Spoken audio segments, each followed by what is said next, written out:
샬롬, 만나서 반갑습니다. 유경상 목사입니다. 비가 내리는 월요일 새벽입니다. 한 주를 시작하는 이 월요일 가운데 하나님의 말씀의 은혜가 충만하시기를 간절히 소망합니다. 오늘 우리에게 주시는 하나님의 말씀은 야고보서 3장의 말씀입니다. 우리 함께 이 말씀 보도록 하겠습니다. 제3장. 내 형제들아, 너희는 선생된 우리가 더 큰 심판을 받을 줄 알고 선생이 많이 되지 말라. 우리가 다 실수가 많으니 만일 말에 실수가 없는 자라면 곧 온전한 사람이라. 능히 온몸도 굴레 씌우리라. 우리가 말들의 입에 재갈 물리는 것은 우리에게 순종하게 하려고 그 온몸을 제어하는 것이라. 또 배를 보라. 그렇게 크고 광풍에 밀려가는 것들을 지극히 작은 키로써 사공의 뜻대로 운행하나니 이와 같이 혀도 작은 지체로 돼 큰 것을 자랑하도다. 보라, 얼마나 작은 불이 얼마나 많은 나무를 태우는가. 혀는 곧 불이요 불이의 세계라. 혀는 우리 지체 중에서 온몸을 더럽히고 삶의 수레바퀴를 불사르나니 그 사르는 것이 지옥불에서 나느니라. 여러 종류의 짐승과 새와 벌레와 바다의 생물은 다 사람이 길들일 수 있고 길들여 왔거니와 혀는 능히 길들일 사람이 없나니 쉬지 아니하는 낙이요 죽이는 독이 가득한 것이라. 이것으로 우리가 주 아버지를 찬송하고 또 이것으로 하나님의 형상대로 지음을 받은 사람을 저주하나니 한 입에서 찬송과 저주가 나오는도다. 내 형제들아, 이것이 마땅하지 아니하니라.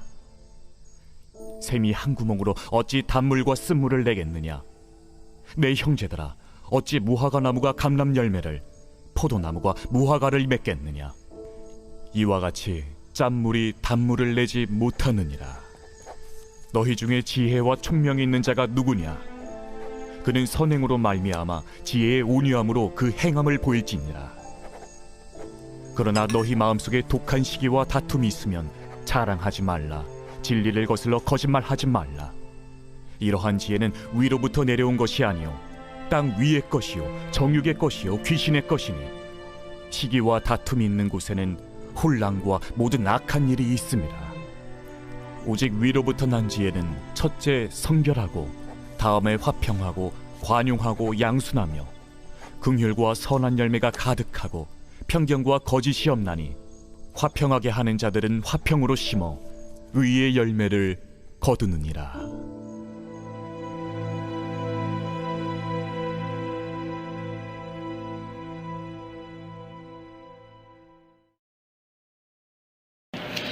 행함과 믿음은 야고보서의 핵심적인 메시지입니다. 그 중에서도 오늘 본문은 입술의 말에 관한 내용을 담고 있습니다. 야고보는 본문을 통해 우리의 말이 참된 믿음을 어떻게 드러내는가에 대해 설명을 하고 있습니다. 1절 말씀을 다시 한번 함께 보겠습니다. 내 형제들아, 너희는 선생된 우리가 더 큰 심판을 받을 줄 알고 선생이 많이 되지 말라. 아멘. 선생이 많이 되지 말라. 이 말씀을 통해 우리가 추측해 볼 수 있는 것은 당시에 많은 이들이 선생이 되려고 했다라는 것을 알 수 있다는 겁니다. 유대인들에게 선생은 랍비라고 불리는데 이 랍비의 존재를 존경하고 선망의 대상으로 삼았습니다. 랍비와 자신의 부모가 공경에 처했을 때 랍비를 먼저 구해야 한다라고 생각을 할 정도였습니다. 지금도 유대인들이 자녀를 교육할 때 쓰는 랍비의 가르침이 담긴 책 탈무드가 아주 유명하지 않습니까? 그렇기 때문에 누군가를 가르치는 선생이 된다는 것은 엄청난 명예였고 교회 안에서도 저마다 선생이 되려고 했습니다. 서로 말하고 서로 가르치려고 했다는 겁니다. 그런 자들에게 야고보는 선생이 많이 되지 말라고 말씀합니다. 그 이유는 선생은 보다 더 많은 책임을 가져야 하기 때문이죠. 선생은 다른 사람의 영혼을 맡아서 양육하고 책임져야만 하는 사람입니다. 선생인 사람은 더 많은 말을 하기에 실수를 더 하기 쉽고 더욱 많은 죄를 지을 수 있습니다. 마태복음 12장 36절에서 37절의 말씀은 이렇게 기록을 합니다. 내가 너희에게 이르노니 사람이 무슨 무익한 말을 하든지 심판날에 이에 대하여 신문을 받으리니 내 말로 의롭다함을 받고 내 말로 정죄함을 받으리라. 아멘. 사람이 하는 말에는 그것이 무익한 말이라도 그에 대한 책임을 지게 되어 있습니다. 우리의 말에 대한 심판과 책임이 있다라는 겁니다. 야고보는 우리가 다 말에 실수가 있다고 말하며 만약 실수가 없다면 온전한 사람이라고 말합니다. 이것은 말의 문제의 본질을 보도록 만듭니다. 온전하다는 말은 적당히 괜찮은 사람, 우리가 보기에 착한 사람을 말하는 것이 아닙니다. 온전하다는 것은 완벽하다는 것을 말하는 겁니다. 이 단어는 마태복음 5장 48절의 말씀을 보시면 그러므로 하늘에 계신 너희 아버지의 온전하심과 같이 너희도 온전하라. 하나님의 속성을 말할 때 사용하는 표현입니다. 말에 실수가 없는 사람은 하나님의 온전하심과 같이 완벽한 사람인 겁니다. 우리가 말 실수를 하는 것을 별것 아니라고 생각을 하지만 그렇지 않다라는 거예요. 말은 우리의 마음속에 깊은 것을 드러냅니다. 그래서 마태복음 15장은 입으로 들어가는 것이 사람을 더럽게 하는 것이 아니라 입에서 나오는 그것이 사람을 더럽게 하는 것이다. 입에서 나오는 것들은 마음에서 나오나니 이것들이야말로 사람을 더럽게 하느니라 말씀합니다. 마음에 있는 더러운 것들을 쏟아낸 도구가 우리의 말이라는 것입니다. 입술에 실수가 없다면 그 사람은 마음에 전혀 더러움이 존재하지 않는 사람일 겁니다. 3절에서 5절의 말씀은 말의 영향력이 얼마나 큰지에 대해 말씀합니다. 우리는 지극히 작은 것이라고 생각할지 모르지만 야고보는 이 지극히 작은 지체가 엄청난 영향력이 있다라고 말씀합니다. 3절에서는 말의 입에 물리는 재갈이라는 표현이 나오는데 말 한마디가 2톤의 무게를 끌 수 있다고 합니다. 20명의 성인 남자와 말 한 마리가 줄다리기 하는 것을 본 적이 있는데 사람들이 힘도 쓰지 못하고 말에게 끌려다니는 것을 보았습니다. 그런 말을 사람이 원하는 방향으로 움직이는 힘이 아주 작은 재갈에 있습니다.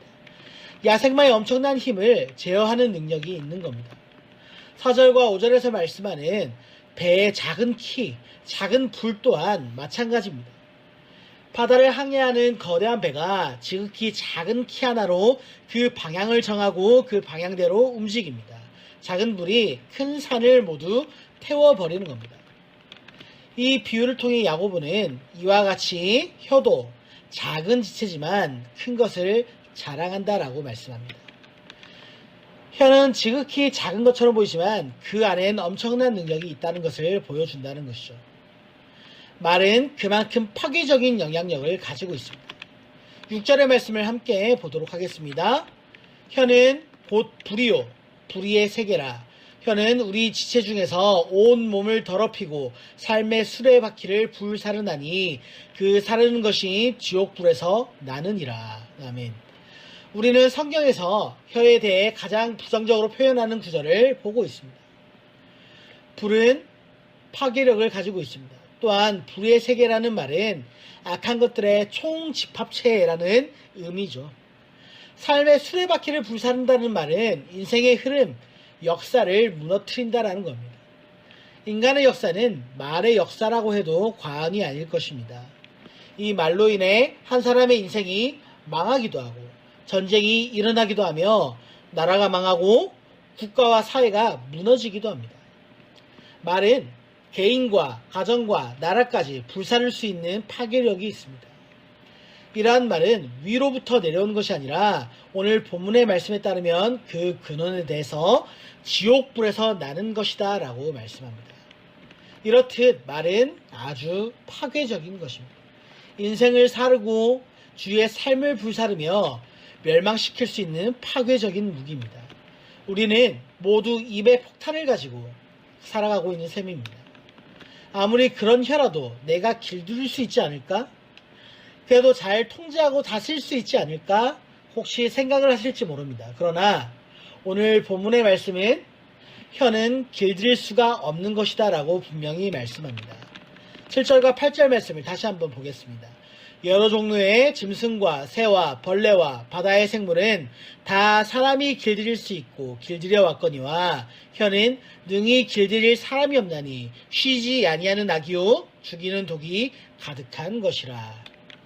그 안에는 쉬지 아니한 악과 죽이는 독이 가득하기 때문입니다. 말의 영향력은 이렇듯이 크고 파괴적이며 그것을 길들일 사람이 없다고 한다면, 그렇다면 이 문제를 어떻게 해결해야 되겠습니까? 서점에 가면 성공하는 사람들의 대화법, 마음으로 다가서는 대화법, 이러한 제목들의 책이 있는데, 말하는 기술을 가르치는 이러한 책들을 읽으면 좀 나아질까요? 물론 이것으로 좀 도움을 받을 수도 있고 말하는 습관을 조금은 고칠 수 있을지 모르지만 근본적인 문제를 해결할 수는 없을 것입니다. 내면의 질병을 가지고 있다면 이 병의 원인을 제거하기 전까지는 아무리 좋은 약을 쓰고 처방을 받아도 문제는 사라지지 않기 때문입니다. 말의 본질은 마음의 문제입니다. 악한 것이 가득함으로 말로써 입 밖으로 흘러나오는 것입니다. 말의 문제를 해결하는 유일한 방법은 새로운 마음으로 바뀌는 겁니다. 마음이 새롭게 변화되기 전까지는 해결할 수가 없어요. 쉬지 않는 악과 죽이는 독이 가득한 이 입술을 새롭게 변화시키는 것, 마음을 새롭게 변화시키는 방법이 있다면 그것은 오직 예수 그리스도 앞으로 나아오는 것입니다. 우리는 예수 안에 있을 때 새로운 마음을 얻을 수 있습니다. 고린도후서 5장 17절의 말씀은 그런즉 누구든지 그리스도 안에 있으면 새로운 피조물이라 이전 것은 지나갔으니 보라 새 것이 되었도다 분명히 말씀을 하고 있습니다. 이것이 새로운 마음과 영혼을 얻는 유일한 방법입니다. 그저 말조심해야지 생각하는 것은 의미가 없습니다. 이것은 온갖 더러운 것이 가득한 마음의 문제이기 때문입니다. 예수 그리스도를 통해 새로운 마음을 얻어야 합니다. 9절에서 12절의 말씀을 다시 한번 함께 보겠습니다. 이것으로 우리가 주 아버지를 찬송하고 또 이것으로 하나님의 형상대로 지음받은 사람을 저주하나니 한 입에서 찬송과 저주가 나오는도다. 내 형제들아 이것이 마땅하지 아니하니라. 샘이 한 구멍으로 어찌 단물과 쓴물을 내겠느냐. 내 형제들아 어찌 무화과나무가 감람 열매를 포도나무가 무화과를 맺겠느냐. 이와 같이 짠 물이 단물을 내지 못하느니라. 아멘. 믿음을 가진 그리스도인은 이와 같을 수가 없습니다. 새로운 마음을 얻은 사람은 그에 합당한 열매를 맺는 것이 당연합니다. 이 세상에 존재하는 모든 사람은 하나님의 영광을 위해 하나님의 형상대로 창조된 사람들입니다. 그런데 한 입으로 하나님을 찬송하고 또다시 하나님의 형상으로 지음을 받은 사람을 저주하는 것은 이치에 맞지 않는 겁니다. 우리는 하나님을 저주하거나 모욕하지 않습니다. 그러나 우리의 형제, 자매, 가족들, 세상 사람들에 대해 저주와 비방, 불평은 너무나 쉽게 나올 때가 있습니다. 그러나 말씀을 보시면 너희가 여기 내 형제 중에 지극히 작은 자 하나에게 한 것이 곧 내게 한 것이니라. 하나님은 다른 사람에게 하는 것이 곧 하나님께 하는 것과 같은 것이다 라고 분명하게 말씀을 하고 계십니다. 우리가 콩 심은 데 콩 나고 팥 심은 데 팥 난다 라고 말하지 않습니까? 본질은 본질에 맞는 결과를 내야만 하는 것입니다.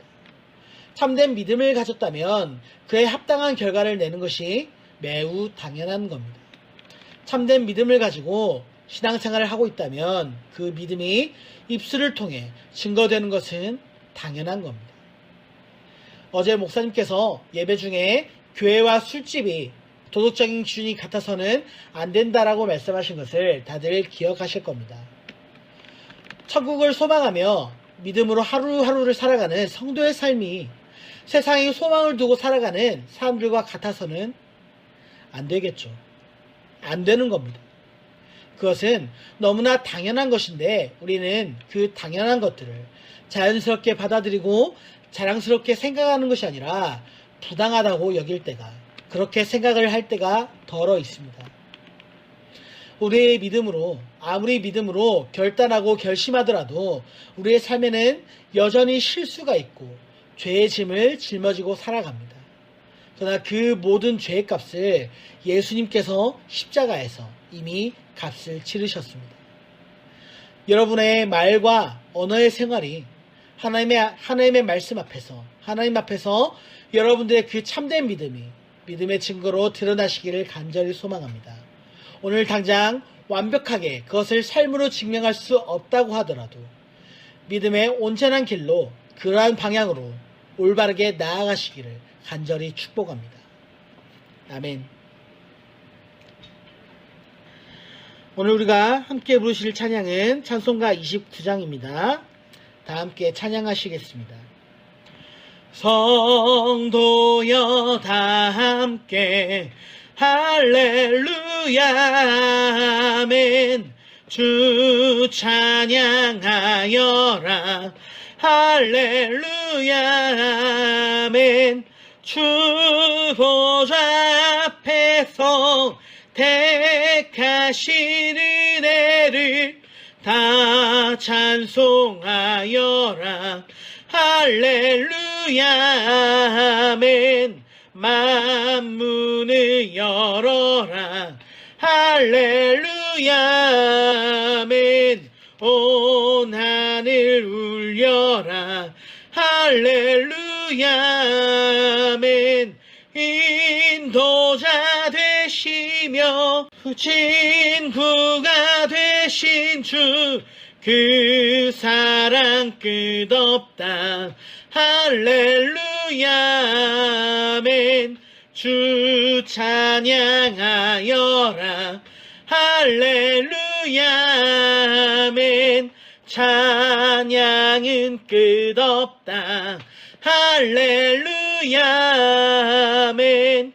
거룩한 집에서 준총 기리며 늘 찬송 부르자 할렐루야 아멘. 다 함께 기도하시겠습니다. 사랑의 하나님, 우리는 너무나 많은 말의 실수를 하며 살아갑니다. 그러나 실수와 문제들이 우리의 인생을 짓누르는 무거운 짐으로 다가올 때가 많이 있습니다. 그러나 우리가 주님을 의지하고 주님을 따라가며 믿음으로 온전하여지길 소망합니다. 우리를 인도하여 주시고 우리 안에 주님의 선하심을 사모하며 닮아갈 수 있도록 하여 주시옵소서. 오늘도 우리의 삶을 붙잡아 주시고 한 주간 살아갈 때 주님 우리 안에 믿음으로 승리할 수 있는 그 은혜와 기쁨이 더하여지게 하여 주시옵소서. 날마다 우리가 믿음의 본을 보이며 우리의 모든 생활의 습관들이 언어부터 우리의 작은 습관 하나하나가 예수 그리스도를 본받는 믿음의 길로 나아갈 수 있도록 하여 주시옵소서. 우리 주 예수 그리스도의 이름으로 간절히 기도하옵나이다. 아멘.